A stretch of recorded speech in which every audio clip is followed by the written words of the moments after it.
Russian MPs' appetite for banning things seems to be growing. Today, Komsomolskaya Pravda reports that in the State Duma, they want to introduce fines for discrediting Russian goods and services. This is the initiative of MP Nikolai Novichkov, who explains discreditation will be interpreted as public comments aimed at disparaging the strengths of Russian manufacturers compared to foreign competitors.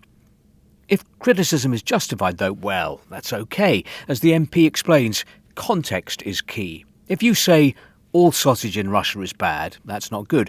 But if you say, this specific sausage bought in a specific shop is bad, that's okay. And if you explain what's bad about it. Andrei Karpov, executive director of the Association of Retail Traders, is not impressed.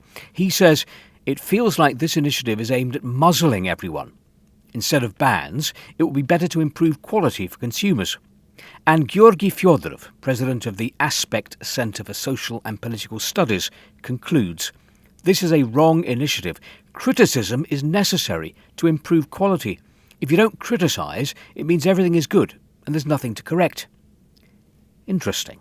In Russian society, including in the Russian media, this idea of criticism is necessary to improve quality has strict limits. It does not extend, for example, to the president. In the newspapers, you will not find criticism of President Putin or of the so-called special military operation, Russia's war in Ukraine. But Russian MPs are clearly not off limits, neither are the courts. Moskovsky Komsomolets reports that Satanism has been banned in Russia.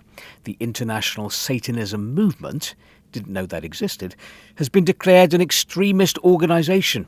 According to the experience of law enforcement practice, this will now have to be written every time you mention you-know-who.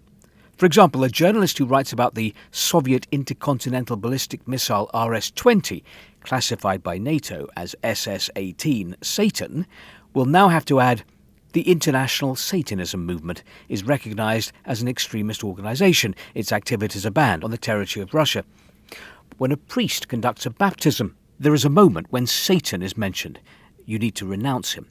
So should the priest indicate in the middle of the sacrament that the international Satanism movement is recognised as an extremist organisation and its activities are banned in Russia? Jokes aside, the vagueness of the wording and the breadth of interpretation of the new prohibitions, of course, are hard to accept.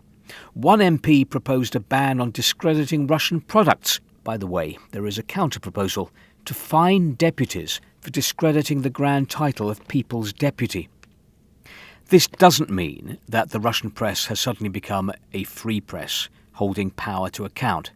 But it does suggest that some criticism of certain things is permitted and perhaps considered by the authorities for now to be useful. Which brings me on to Nezavisima Gazeta today and this big editorial about constitutional law. In recent years, many politicians and other public figures have publicly called for actions to distort the spirit and letter of the Russian constitution.